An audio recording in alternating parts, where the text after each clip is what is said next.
News 18 India. और इस बीच बड़ी खबर है पश्चिम बंगाल के संदेश खाली से। ये बड़ी खबर मिल रही है। संदेश खाली में महिलाओं के साथ यौन उत्पीड़न, दुर्व्यवहार और मानवाधिकार उल्लंघन के आरोपों की जांच के लिए तथ्य खोज समिति यानी फैक्ट फाइंडिंग कमेटी आज संदेश खाली का दौरा करेगी। कमेटी के सदस्य पीड़ित महिलाओं से मुलाकात करेंगे और जांच की रिपोर्ट भी बनाएंगे। बड़ी जानकारी आपको दे दें कि महिलाओं के साथ यौन उत्पीड़न का जो आरोप है उसकी जांच की जाएगी। मानवाधिकार उल्लंघन के आरोपों की भी यह समिति जांच करने वाली है। फैक्ट फाइंडिंग कमेटी आज संदेश खाली का दौरा करेगी।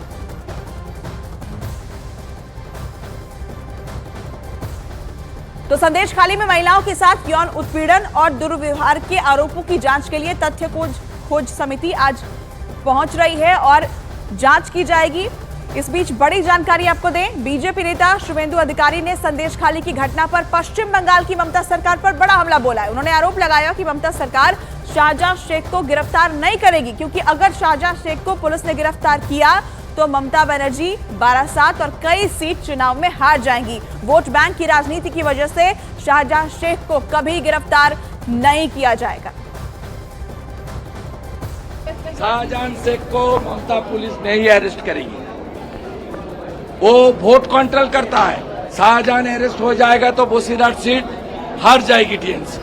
शाहजहां अरेस्ट हो जाएगी तो बारासात पार्लियामेंट हार जाएगी, जयनगर पार्लियामेंट हार जाएगी। इसलिए due to her vote bank and vote machinery and rig machinery Shahjahan बाहर रहेगी जब तक सीबीआई और एनआईए जब तक उनको खुला छूट नहीं मिली। और दूसरी तरफ बंगाल सरकार में मंत्री पार्थ भौमिक ने संदेश खाली में महिलाओं के साथ यौन उत्पीड़न के दावे को खारिज कर दिया। उन्होंने कहा कि संदेश खाली में कोई अत्याचार नहीं हो रहा है, साथ ही महिलाएं पूरी तरह सुरक्षित हैं। असल में पार्थ चैटर्जी पीड़ित महिलाओं से मिलने संदेश खाली पहुंचे थे, जिसके बाद उन्होंने ये बयान दिया है। महिला सुरक्षित है, वो बीजेपी वाला बोलता है कोई अत्याचार नहीं हो रहा है। महिला सुरक्षित है, वो बीजेपी वाला बोलता है कोई अत्याचार नहीं हो रहा है। और वहीं बीजेपी नेता दिलीप घोष ने लोगों का साथ देने की बात कही। बीजेपी का आरोप है कि संदेश खाली में लोग सालों से प्रताड़ित हैं और यही वजह है कि लोग अब वहां आंदोलन कर रहे हैं। इस दौरान उन्होंने ये साफ कर दिया कि बीजेपी लोगों के साथ है, जिस पर पलटवार करते हुए टीएमसी नेता कुणाल घोष ने बयान दिया कि महिलाओं का जो आरोप है वो गलत है। टीएमसी पार्टी की छवि खराब करने के लिए इस तरह के आरोप लगाए जा रहे हैं। संदेश खाली के लोग अपना वहाँ विरोध प्रकट कर रहे हैं, वहाँ सरकार के खिलाफ आंदोलन कर रहे हैं। दोषियों को अरेस्ट करने के लिए दिनों दिन आंदोलन चल रहा है, हम उनके साथ हैं। और वहाँ के लोग सालों से प्रताड़ित हो रहे हैं। अब उन्होंने आवाज़ उठाया है और हम लोग विरोधी पार्टी के नाते उनके साथ हैं। जो वीमेन के ऊपर टॉर्चर का जो रात में उठा के लाकर वो सब गलत है।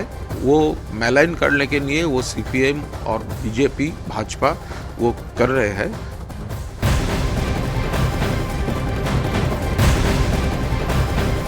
और अब कोटा से बड़ी खबर आपको बताते हैं। कोटा के सरकारी स्कूल में धर्मांतरण मामले पर इस वक्त की ये बड़ी जानकारी है। न्यूज 18 इंडिया की टीम उस सरकारी स्कूल में पहुंची जहां एक छात्रा का धर्मांतरण कराने का आरोप लगाया गया। इस स्कूल की एक्सक्लूसिव तस्वीरें आपको हम न्यूज 18 इंडिया पर दिखाने जा रहे हैं। हमारी टीम ने छात्रा के धर्मांतरण के आरोप के मामले में स्कूल के छात्रों से बातचीत की और इस संगीन आरोप की गहराई से पड़ताल की गई।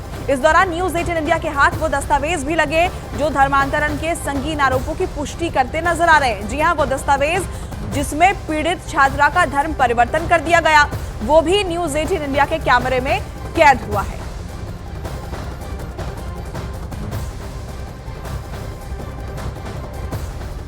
तो हम आपको खजूरी के उस सरकारी स्कूल के छात्रों से हमारी बातचीत सुनाएंगे। हम आपको गांव में जाकर स्कूल के छात्रों से हुई वो बातचीत भी सुनाएंगे जिसे सुनकर आप दंग रह जाएंगे। लेकिन उससे पहले हम आपको उन माता पिता से हुई बातचीत सुनवाते हैं जिन्होंने स्कूल के 3 टीचरों पर अपनी बेटी के धर्मांतरण का गंभीर आरोप लगाया। हमारी टीम से खास बातचीत में छात्रा के माता पिता ने बताया कि धर्मांतरण की साजिश का पता चलते ही उनकी बेटी को अगवा कर लिया गया है। जी, आप ये बताएं कि जो आपकी बेटी का धर्म बदला गया, पहले तो आपको जानकारी है ये कब हुआ? ये 5 तारीख को। इसी 5 तारीख को? यही 5 तारीख के बाद निकली ये 5 तारीख को पता लग गया। और यहाँ उस्मार साहब से टीसी मंगवाई सांगोद, वहाँ पतो लाग्यो छ कयो इस्लाम धर्म लिख राख्यो छ जो वहाँ से पतो पड़्यो छ 5 तारीख में जब मार साहब 12वीं पास कर ली उसने? 12वीं पास कर ली। करने के बाद में पता लगा आपको? अच्छा हाँ, तो फिर इस कभी बेटी ने कभी पहले बताया था? ना बताया, नहीं बताया, कभी बताया नहीं? कभी नहीं बताया, न मार साहब ने बताया न बेटी ने बताया। मैं तो पतो 5 तारीख नहीं लागे जो टीसी निकलाई जो। तो आप जब आपको पता लगा तब तक बेटी आपके पास ही थी? नहीं। कब चली गई थी बेटी? 5 तारीख को। अच्छा 5 तारीख को वो गई तब पता लगा आपको? जब पता लगा। वो उसके साथ में किसी मुस्लिम लड़का है वो जिसके साथ गई? माँ मुस्लिम लड़का है। मुस्लिम। क्या आपको क्या लगता है कि ये गुमराह कर रहे थे? ये गुमराह कर रहे थे, ये फिरोज खां और मुजाद्दीन और शबाना, ये तीनों उनको गुमराह करते थे। कैसे आपको कैसे पता लगा कि वो गुमराह करते थे? एक कारण है उनका ये भगाने का, ये सारा षड्यंत्र वहाँ से चालू हुआ है, स्कूल से। नहीं तो ये क्यों लगता है कि इन तीनों ने आपकी बेटी को भगाया या धर्म परिवर्तन किया? मेरे तो यही आती है समझ में, बिल्कुल इनका क्रम है सभी। किसने किया ये धर्मांतरण? किसने किया? उसका नाम, उसका हिंदू से मुसलमान किसने किया? ये फिरोज खान ने। कैसे किया? ये वो फार्म में लिख दिया ना उसके, इस्लाम धर्म। कब लिखा था ये हमको तो अभी पता लगा, ये 5 तारीख को जब रिपोर्ट 2019 में। भाई तो आपने तो पता लगा, आपको पता लगा? ये रिपोर्ट करने के लिए कागजात मांगे नहीं स्कूल के। जब पता लगा साहब, नहीं 2019 की बोल रहे हैं सब। अच्छा आप जब आपकी बेटी को आप कह रहे हैं कि अपहरण किया 5 तारीख को? 5 तारीख को। तो आप उसकी रिपोर्ट दिखाने थाने गए थे? थाने गए थे रिपोर्ट करने। और जब उसके स्कूल के कागज निकलवाए तब आपको पता लगा कि उसका धर्म भी बदल दिया गया? जब लगा स्कूल का कागजात से लगा, धर्म बदल दिया। अच्छा न्यूज 18 इंडिया की टीम कोटा के खजूरी गांव के उस सरकारी स्कूल में पहुंची जहां छात्रों से जबरन नमाज पढ़ाए जाने का आरोप लगा है। हालांकि उस स्कूल की 10वीं क्लास के छात्र छात्राओं में से किसी ने भी ये नहीं कहा कि स्कूल में नमाज पढ़ाई जाती थी, जिसमें कई मुस्लिम छात्राएं भी थी। ये वही छात्राएं थी जो स्कूल के बाहर आरोपी टीचरों की बहाली के लिए प्रदर्शन कर रही थी। तो बातचीत हमारी टीम ने वहां पहुंचकर उन छात्रों से भी की है और जो छात्र प्रदर्शन कर रहे थे उनसे जब बातचीत की गई तो फिर उन्होंने यहां पर इनकार किया कि नहीं, स्कूल के अंदर नमाज नहीं पढ़ाई जाती थी, लेकिन टीचर जिन्हें बाहर निकाला गया है, निलंबित किया गया है, उन आरोपी टीचर्स की बहाली के लिए ये प्रदर्शन जरूर कर रही थी।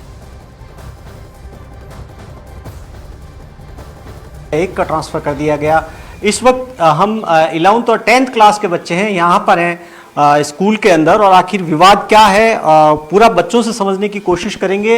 और आप बताएं पहले तो। है ना, उनके बच्चों से ऐसे बोला कि पीटीआई सर तो यहाँ पे नमाज पढ़ाते, हिंदू धर्म को है ना मुस्लिम धर्म में बांधते हैं, ऐसे वैसे अलग अलग कुछ बातें उनसे बोली थी। इस वजह से उनको हम मतलब वो ऐसे नहीं थे, वो सबको सबकी कास्ट को एक समान रखते थे। नमाज पढ़ाते थे यहाँ? नहीं पढ़ाते थे।